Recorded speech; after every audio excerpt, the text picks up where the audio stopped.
Mom, Dad, there's no way that I can express to you what I'm feeling right now. My heart is full to bursting, except to say, I'm the king of the world!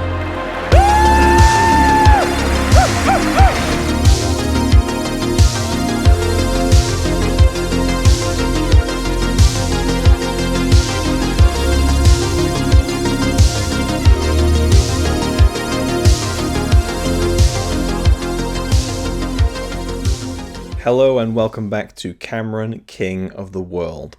Following The Abyss and the kind of lukewarm reception, both commercially and critically, but mainly commercially, James Cameron was kind of bouncing around a lot of things around this time. And with his relationship with Catherine Bigelow, he was actually pursuing, potentially producing at least, an X-Men movie. And he'd been very interested in Marvel as a teenager, and this kind of appealed to him. And there was a lot of different projects and a lot of spinning plates around this time, around 1989, 1990. And he wasn't really fully settled on what he was going to do next. And a sequel to The Terminator was something that had been discussed by Cameron between himself and Arnold Schwarzenegger, but it seems to me, through looking at interviews, that the main person who was pushing for a Terminator sequel was in fact Arnold Schwarzenegger. And he says that he was saying to Cameron as soon as they finished the first one, we need to do a sequel. And it's funny because there are other stories that when he was making The Terminator, Arnold was saying to people that he was in a film that was going to be really bad. I think he kind of shifts his allegiances in relation to what time he's talking about them, it seems, because he has different stories at different times in his life. But, he was still eager to do it. And after The Terminator, he was already a star, but he became a huge star after The Terminator and had a very successful career throughout the rest of the 80s, starring in big blockbuster movies, bringing in a lot of money. So it seemed natural to him to go back to that story, but it wasn't as easy as just getting Cameron to come up with a story and make it, because the rights were tied up. 50% of the film belonged to Gail Ann Hurd, who Cameron had recently divorced after The Abyss. The famous story that he sold the rights to the Terminator for her for $1, trading places style, I guess, in a way. And the other 50% of the rights to the Terminator kind of franchise and intellectual property was owned by the Hemdale Film Corporation. And they were kind of experiencing difficulty around this time in 1990, 1989. And Arnold went to Mario Casar, who worked at Carolco. And he said to Mario Casar, you're the guy to make this happen. You need to go to Hemdale and buy the rights to the Terminator. Then we can make this sequel. And this is me just adding my own conjecture. He probably then said, we can make a fuck ton of money if we do this movie. And you can produce it with Carolco and everything.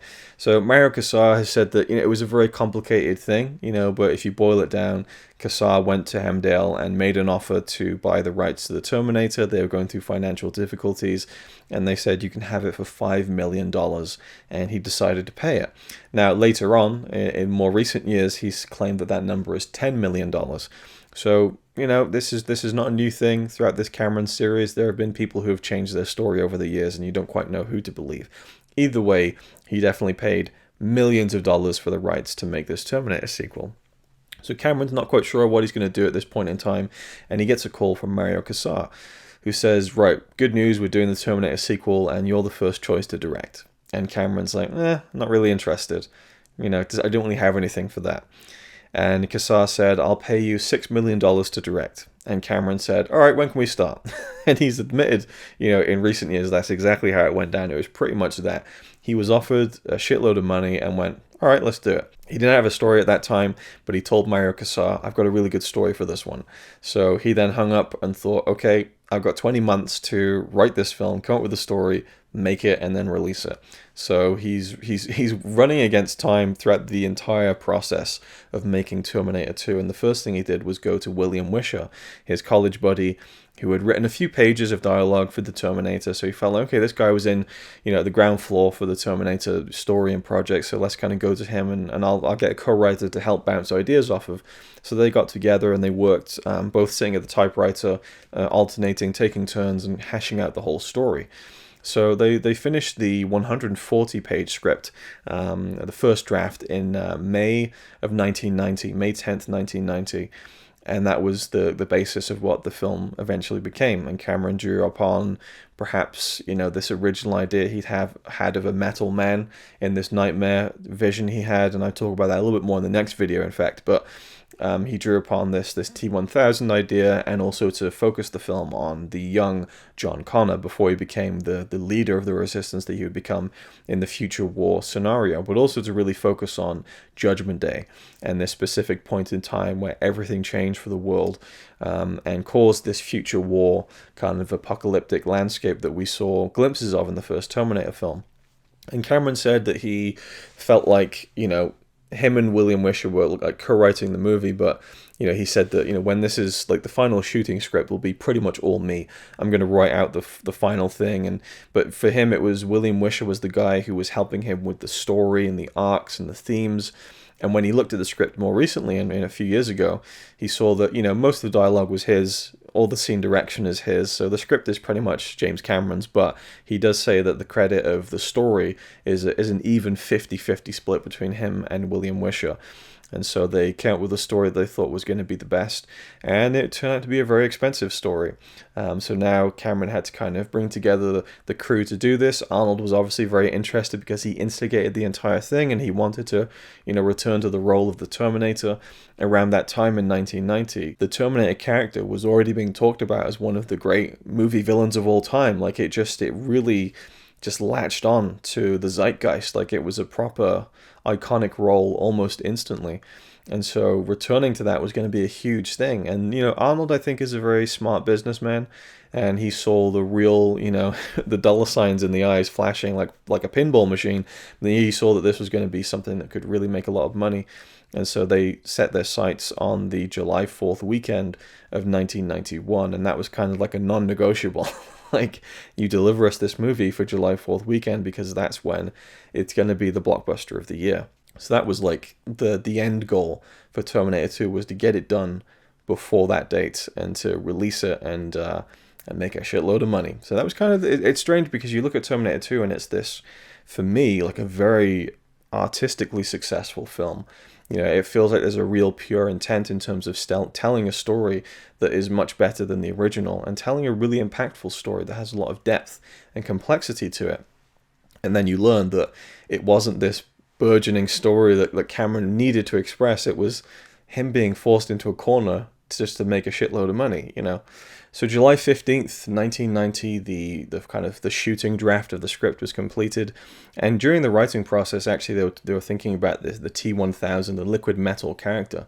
And Cameron was thinking, wait, we need to figure out if we can actually do this. I mean, he'd worked with CGI with the pseudopod in the Abyss, but he needed to know if this could really work for the kind of the metal man character in terms of CGI, computer animation. So he went to ILM and said, can we do this? And Dennis Muren, who was just a legend of special effects in movies, going back to the Star Wars films, I think he's won boatloads of Oscars. He looked at it and he was like, yeah, it can be done, but it's going to be pretty tricky. And he even said that 2 years before Terminator 2 was made, it would have been impossible to do what they did. And then by the time they were making it, the stuff that they were doing one week, would seem impossible. And by the next week, they'd already kind of moved so far beyond. And you really think about how crazy that leap forward was with the special effects of the T-1000. And actually the special effects for that character, I mean, the only real CG animation going on in the film is for that T-1000 character, and there are 52 effect shots in the movie, meaning 52 shots that feature CGI special effects, and those 52 shots cost like $5 million. I think that's that's almost like maybe as much as the first movie cost to make. Like, it's crazy how much money it cost in relation to some of the earlier budgets of James Cameron's films that he'd done before that. But it was huge.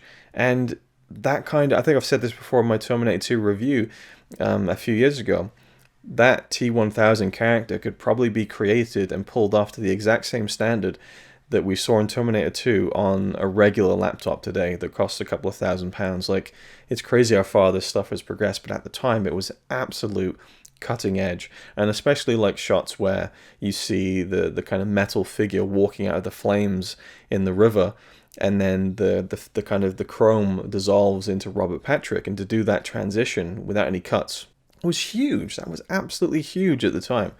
But Cameron kind of needed to see if that was possible before he continued like finishing the script, because that was going to be such a big part of the story. So he also wanted to bring back some collaborators from the first film, including Adam Greenberg, the director of photography on The Terminator. He came back to do the cinematography on this film and had a big job ahead of him with Terminator 2, because lots of different, situations that called for lots of different lighting. And he said that he was confident in terms of like he knew how to light, the chiseled jaw of Arnold and everything. He was comfortable with that, and he liked kind of lighting stuff at night, especially that gorgeous blue kind of hue over the hospital scenes when they rescue Sarah in the kind of the middle of the film there, or the kind of the end of the first act. But there was a lot of challenges, particularly at the end in the steel mill, and they found this disused steel mill in Fontana, California to film that. And he really struggled with that, and he said it was the most stressful job he's ever had as a cinematographer, because inside that steel mill there was all these different levels, and there was like 6 generators that he needed to have all the lights, and it was boiling hot inside there because of all the generators and stuff. And then the freeway chase at the end across the highway after they leave the Cyberdyne building, that's like 5 miles of road that needed to be lit for the scene, and they used like every cable available in Hollywood and still didn't have enough. There was just so much lighting that was needed for this film. You don't really think about that. You look at the freeway scene and you just think like they just shot it on a freeway and it's impressive, but they just put the camera there and film it. But no, there's so much that needs to go into lighting a film that you don't even quite realize. I think some people think that cinematography is just like, harsh, extreme shadows and kind of, bright lights and stuff, but there's so much nuance there, and I don't understand any of it. But it's very, very impressive, and Cameron wanted to bring him back, and you do get a kind of a link there between the first and the second film from the cinematography standpoint. But I think that Terminator 2 looks even much better than Terminator 1. But then Terminator 1 has a harsher kind of thicker texture to it at the same time. That's probably because the Blu-ray transfer is a lot better than Terminator 2, but I don't know. It feels more raw and gritty, the first film. Terminator 2 feels more polished, but absolutely stunning at times. Brilliant cinematography. And then there's the music, and Cameron brought back Brad Fiedel to work on the score. So he had worked with Brad Fiedel in Terminator, then Aliens, he worked with James Horner.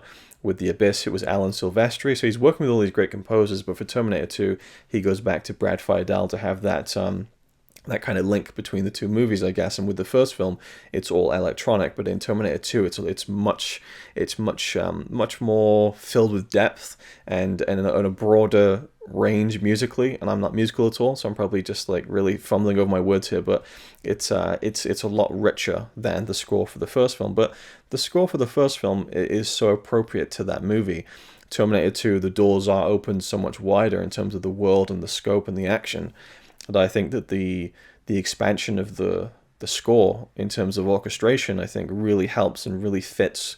It's such a natural progression from the first film, I think. And going back to the writing, and it speaks to the way that the whole film was going to play out. And it certainly was, the production was nowhere near as almost cursed as The Abyss was, but it was a constant race to kind of finish this film. A huge schedule and very grueling, which is a word I use many times in the Abyss videos. But he when he first called up William Wisher to say that I'm doing Terminator 2 and I want you to write it with me, he's like, Terminator 2 is on and we're already behind schedule.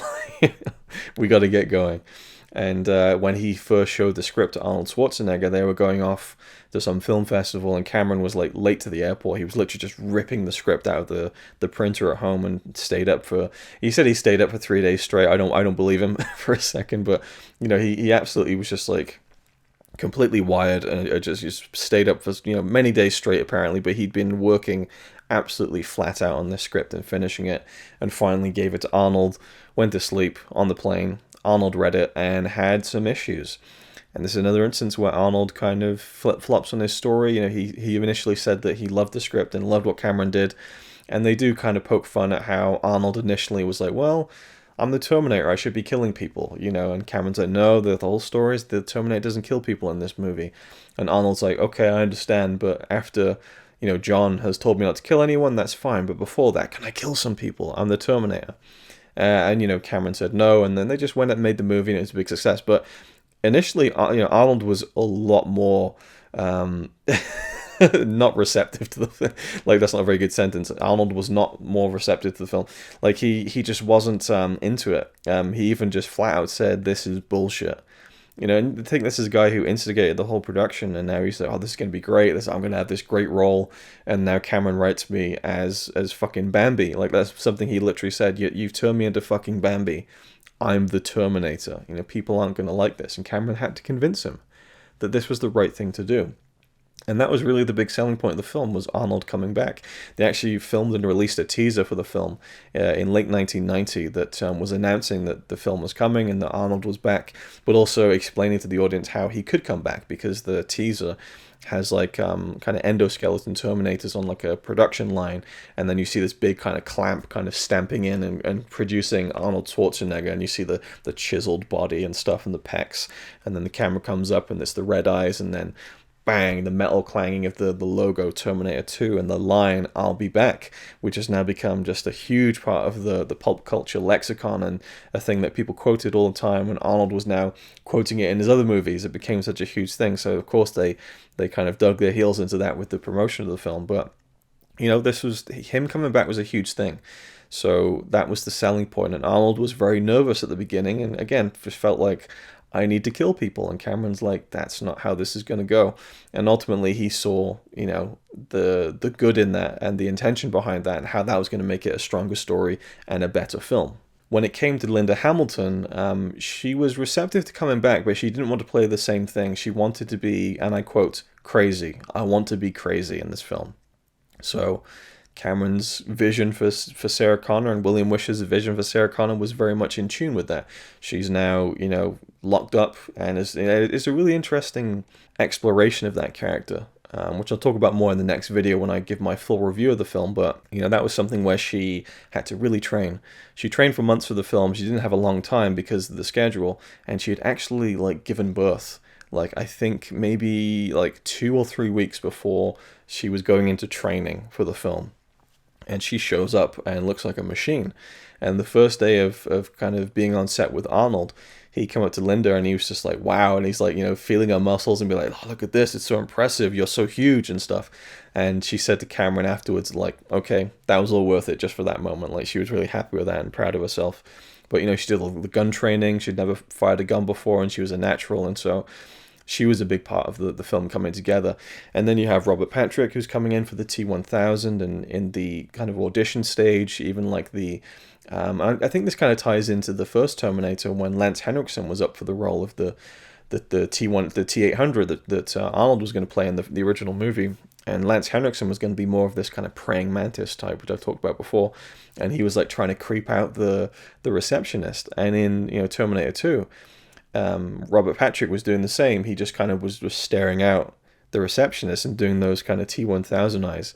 And so he was very much getting into this character, but also creating the character.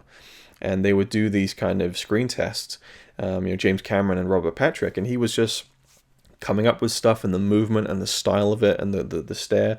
And Cameron credits him with kind of being a big part of creating the character, and also bringing this zen-like calm to him that is threatening in an entirely different way.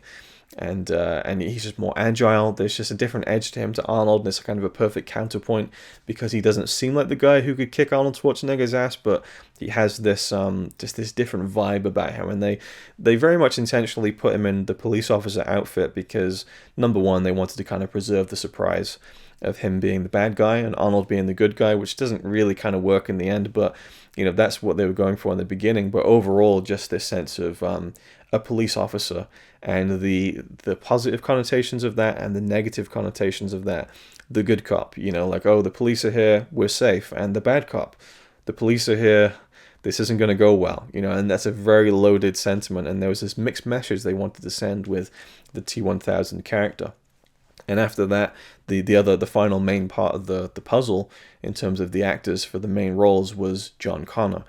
So they actually found Edward Furlong literally just on the streets. That he was just plucked out of obscurity, was not an actor at all, had no experience, very similar to Carrie Henn, who played Newt in Aliens. And he was brought in to audition, and there was just something about him. They even said that when they did the screen test, he seemed undernourished, and there was just this haunted quality to him. And Cameron said that, he was untrained and raw, but I'd zoom in on the camcorder and there's just something in the eyes and the expression. The second audition didn't go very well, so he thought he'd blown it, but they said, okay, we're going to give you one more chance. Cameron's going to see you again. So Edward Furlong just went all out with this third screen test, and he got the job. And Cameron has said that that was the biggest gamble of the whole film. I mean, this is a film that the budget was astronomical, and it became the most expensive film ever made at that point, adjusted for inflation, of course.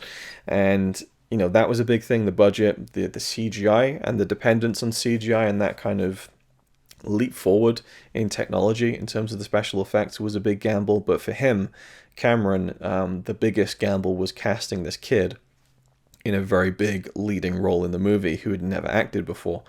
And so, with Newt, with Carrie Henn, that's a character who doesn't say a whole lot. She's kind of a passive character at times, and she has stuff to do. But, for Edward Furlong and John Connor, there's a lot more heavy lifting to do emotionally and acting-wise, I think.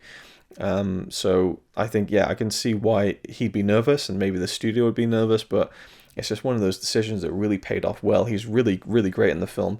You can see the seams around the edges when you watch it now as an adult, and maybe the performance was a lot more believable when you're a kid watching it, but I think it's still, for someone who'd never acted before, it's pretty damn remarkable. And, Furlong has said in later years that he had a rough home life, and he channeled that into his performance, and that's another thing I think that probably really helped. And a lot of times that is what makes performances really great, is when an actor is able to tap into their own emotions and bring that to the character in some way. Now, the film was budgeted and approved at $85 million, just a huge amount for the time. And the schedule was crazy, 171 days, set from October 9th, 1990 to March 28th, 1991. And they're really, they're running and gunning for that July 4th weekend in 1991. So they got the budget. The financiers were very concerned about the budget. And as they were filming, they ended up showing them, footage from the film to kind of settle them down a little bit. What's really interesting to me is that the budget in the end, by the time that it was all said and done, the budget was $102 million. So the most expensive film ever made up until that point. Again, adjusted for inflation. But the actual production budget was $51 million. So the rest of it was, Cameron's salary was like, $6 million reportedly. But $102 million, that's like 15 times the budget of Terminator 1. 15 times. It's crazy. Like, it's absolutely nuts. And you look at the final film, and I think you can kind of see every penny on screen, and it paid off. But it was, there's so much money was spent. But again, $51 million on the production of the film. So where did the rest of the money go? Well, that's kind of on cast and crew salaries. And Arnold Schwarzenegger was given a private jet that cost $12 million. Given a private jet that cost $12 million. If that isn't extravagant, I don't know what is. That's not even his salary for making the movie, I don't know how the fuck he swung that. Fair play to him, That's a shrewd businessman right there. If you're able to be, if you're able to instigate a film. He actualized Terminator 2, Arnold Schwarzenegger. He made someone go and buy the rights. And then he, got this guy, Cameron, who he'd worked with before, write me the movie. And then I'm going to star in the movie and get a big paycheck. Now give me a $12 million private jet. The man's a genius, honestly. But that's just like, what a disgusting display of wealth to throw that money at a private jet. And for what? For what? Like, it's just mind-blowing. So, most expensive film ever made, but a lot of that's going towards something that is entirely unrelated to the making of the film at the same time. So I almost feel like that doesn't quite count. But either way, that's the extravagance that was going on during the making of the film. But they were also very shrewd with, how they were going to divvy up the rights of the film once it was made in terms of distribution. The worldwide rights to the film were sold off, the video game rights, the TV broadcast rights. So they ended up actually, I think, making back the budget before the film had even come out. Like, they really smartly played it. And I think just the buzz and Arnold being involved, coming back to that character after going off and becoming a huge movie star off the back of the original Terminator, was just such a people felt like it couldn't fail, and it didn't. Of course it didn't. We all know that Terminator 2 was a very successful movie, and I'm sure that merchandise played into that as well. I remember having Terminator 2 action figures when I was a kid, so they were around, and I'm sure they really pushed that at the time too. Now, the film was shot throughout California and New Mexico. There are 20 key physical locations, and unlike his previous films, at least with Aliens and The Abyss, which were shot, on stage and at, physical locations where they built sets. Terminator 2 went back to kind of the feel of the original Terminator in filming almost entirely on location. Even like the opening bar scene when Arnold walks in and I need to close your boots and your motorcycle, that was a completely physical, there was no like set there.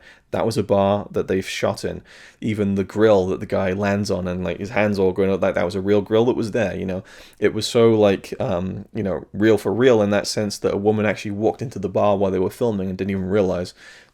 For some reason didn't notice the lights or Arnold Schwarzenegger standing there in his brightly colored Hawaiian shorts. But so they filmed a lot on location, and that just gives it an earthier feel than some of the other films that he'd done, which is fun. There's nothing against that, but I think that it really fits. For me, what makes Terminator 2 so great is that it has these bold ideas, but bold visuals in terms of the T-1000, which is like pure like high fantasy science fiction.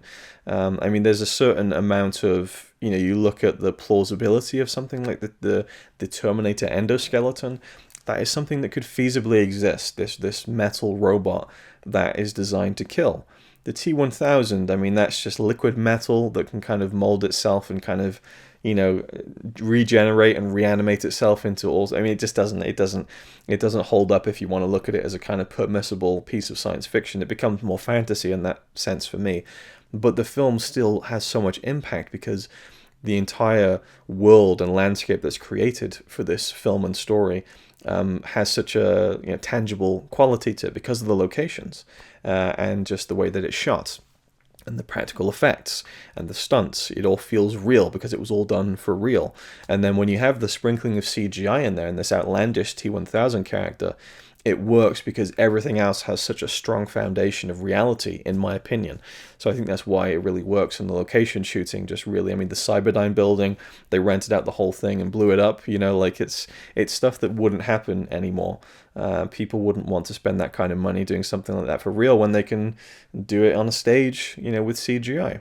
Now, when it came to the production of the film, you think about how tough it was with The Abyss, and even with Aliens and the British crew and everything, Cameron was rubbing people the wrong way everywhere he turned, and The Abyss was just a really rough ride. Terminator 2, again, Cameron he's a dictator on the set apparently, and there's a really interesting quote from Arnold when he's talking about Cameron's process when he's making a movie, and he says that James Cameron is one person before you make a movie, and he's another person when the movie begins. He's like a machine. All he sees is the movie, and he's full of drive and passion and determination, but just stay the fuck out of his way. Like, that's a literal quote from Arnold Schwarzenegger. Like, he's just like, he's making his movie, and you better just do what he wants or step aside, That's just the way he does things, and Arnold can kind of get on that level and work with it, and other people just rub the wrong way by it. So it's one of those things, and Cameron likes to get in there. He likes to do it, and when they filmed the big chase through the river with the big semi-truck and the dirt bike through the LA River, Cameron actually got down in the sidecar to kind of with the camera to film like the shots looking up at the semi-truck, and that's really risky stuff, and he's down there and he's getting his hands dirty and he's doing it, but I think it's less about him kind of showing the crew that he's willing to do what they're willing to do, and more about him thinking, I can do this better than they can. I think that's part of it. And that whole sequence is incredible. I'll talk about that more in the next video. But one thing that's really interesting to me, I was reading the autobiography of Arnold Schwarzenegger, which is called Total Recall, and I think it's called Total Recall. It's maybe it's a pun on Total Recall, but it's yeah. So and it's I was reading it to read about the behind the scenes stories of the movies, and it's mostly just about his political friends and stuff that he does. Like, it's really uninteresting to me. He has a fascinating life, but it just wasn't as, the movies aren't as present. But I read the section for Terminator 2, and he has very little to say about the film.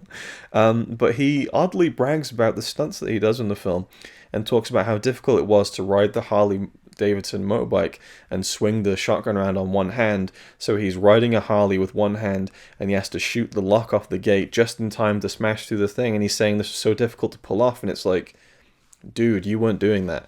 Like, anyone with even a basic knowledge of how a movie is made will know that when he's sat there on the bike and he's swinging the shotgun around in one hand, he's on a he's on a machine.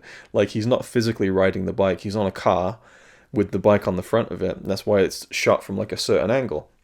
Hey, if there's a full shot of Arnold Schwarzenegger on a motorbike, you know, from head to toe, one-handed, swinging the shotgun around, then fair play, I take it back. But you can tell from the way they've shot it that he's not actually riding the bike fully and legit. And then, you know, the shooting of the padlock, that's done through cutting. Like, they're not filming that whole stretch in one shot. Like, it's a very strange thing to claim. And then you have the scene when the Harley goes off the lip and it does that big dive down into the river. And he talks about how dangerous it was for him to do this stunt. And it's like, you didn't do that stunt. You can literally tell it's a stuntman in the film, to the point that when the film got re-released in 2017, they digitally placed Arnold's face on top of it. And that's an interesting stunt, actually. I always assumed that they did that for real. And they did, but they didn't. So what happened was, they didn't have the stuntman drive the Harley off the thing and just, you know, capture the shot. It's all on wires. So the bike is attached to cables. So it's kind of, and you watch the behind the scenes, he doesn't even really drive over the top. It's kind of bouncing, not even really touching the ground. Then it lifts up and then lands down. And it wasn't even a Harley Davidson because it was so heavy. They took I think it was a dirt bike and redressed it as a Harley to kind of get the right, you know, so it would kind of withstand the impact. But they did it with cables, and they painted out the cables, and it looks fantastic. And it was one of the first instances of painting out wires and cables that was, again, around this time of the early advantages and also the kind of innovations of CGI technology to remove some of that stuff. But I just found it very strange that Arnold was kind of bragging about that when it's like, you weren't doing that. I don't know who you're fooling with that autobiography. Anyway, there's a few tall tales throughout this whole series, I have to say, both from Arnold and James Cameron and maybe a few other people.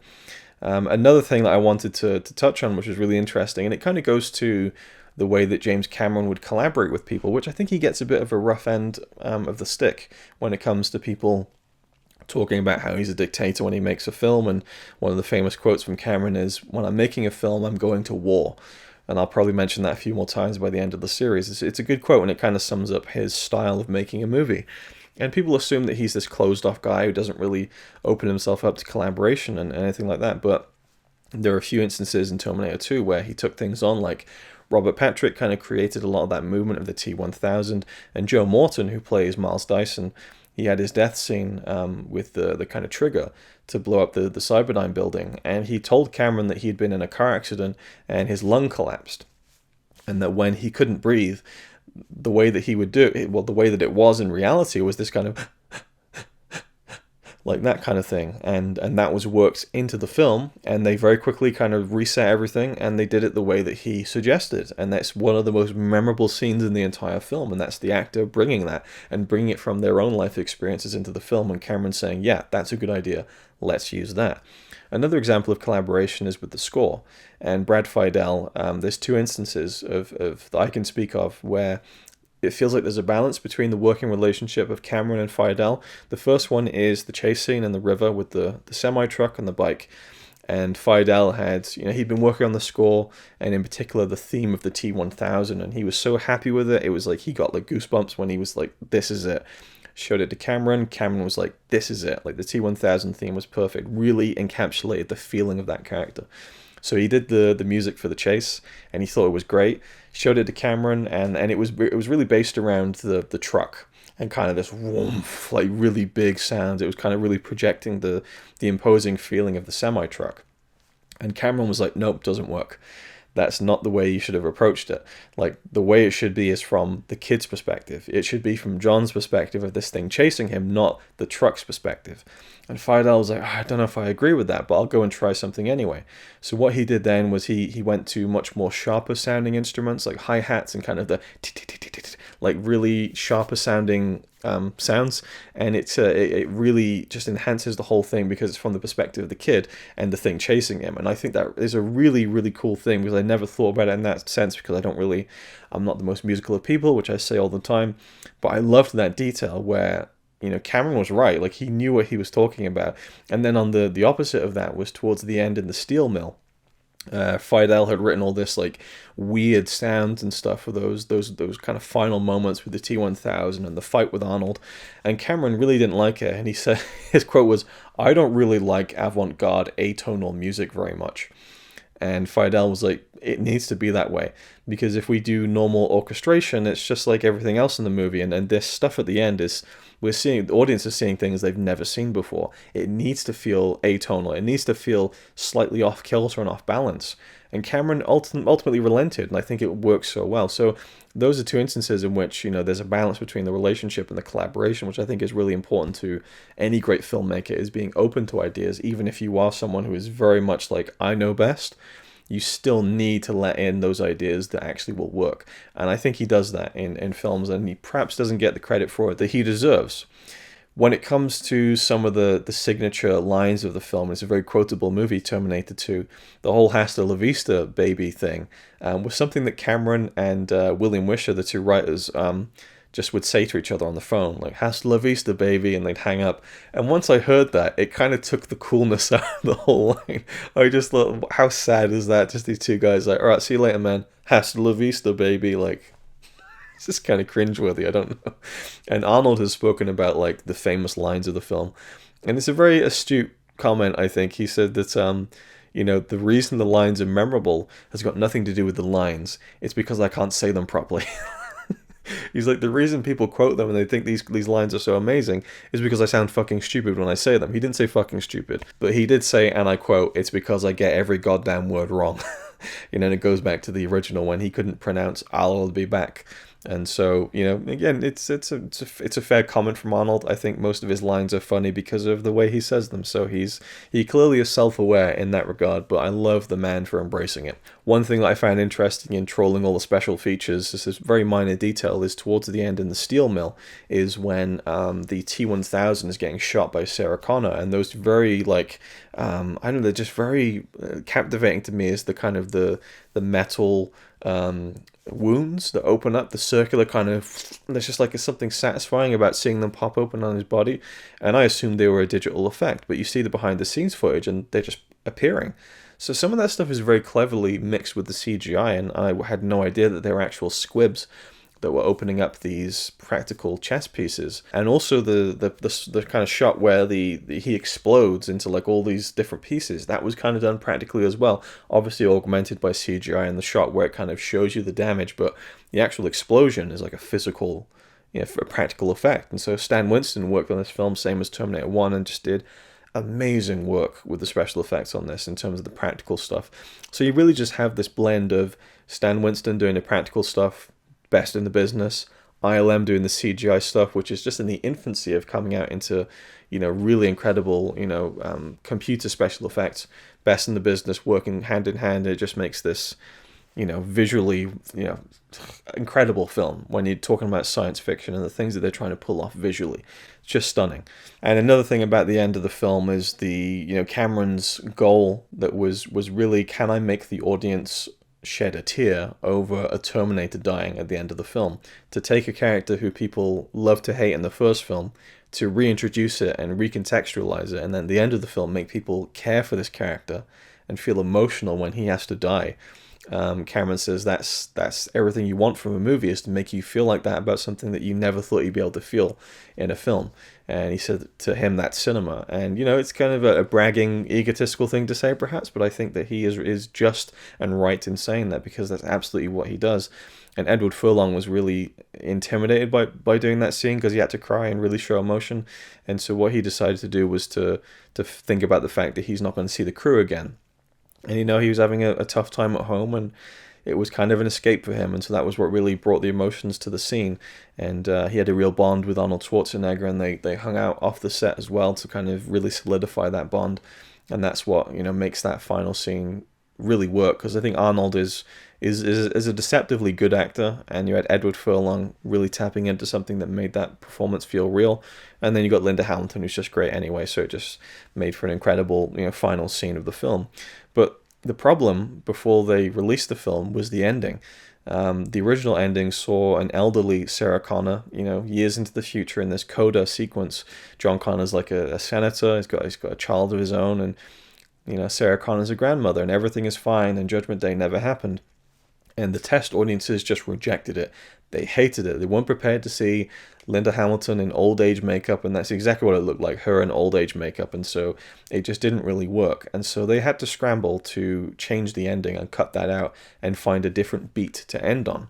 So Cameron, in a matter of 2 to 3 days, had to come up with something that would work. And so what he did was he came up with that idea of the shot of the road, which is taken from earlier on in the film when they're heading towards the Cyberdyne building. So he had 8 seconds of footage, and he needed to put something there that would send the film out on a note that would be satisfying to an audience. And so he wrote this little mini monologue for Sarah Connor, sent it to Linda Hamilton, and dictated it to her over the phone.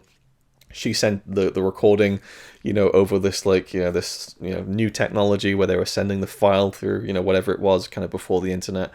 And that's how they got it done. And it was right down to the wire, and the whole film was incredibly down to the wire. It was like unbelievable. The producer of the film, Stephanie Austin, had said that, just making the film in general was like 14 months without a day off. Like, it was just a relentless, production schedule, and trying to match and conform to that July 3rd, 1991 release date was almost impossible. Even down to like Brad Fiedel, he talks about how he almost had PTSD working on the film because it was so stressful. And you don't really think about that with composers. You think the composers get the finished film and they write the music and it's fairly relaxed, but he said that he was pulling like 18-hour days, like 7 days a week to finish the score for the film, because things always kept changing. And he would get scenes to score where it'd be like a shot of whoever, a shot of whoever, and then suddenly just a visual effects reel missing or whatever. So he'd have to call up James Cameron and say, like, what am I looking at here? What am I supposed to be invoking in the music? And so it was very stressful for him to finish it. And as it stood, finishing the prints that needed to be sent off, it was literally done with like hours that needed to be sent off. It was literally achieved like hours before the point of no return for all the prints to go out on time to meet that release date of July 3rd, 1991. So just, brutal schedule of everyone involved, and it turned out pretty good. It was a huge success, $520 million worldwide. You think about The Abyss, it's like, what, 89 million worldwide? Now you have a film that does 5 times that amount. Crazy, and in 1991 dollars, $520 million is a lot of money. So it was a hugely successful film. Of course, the biggest film of 1991. It won 4 Oscars at the Academy Awards the next year: Best Sound Effects Editing, Best Sound, Best Makeup, and of course, Best Visual Effects, to the surprise of absolutely no one.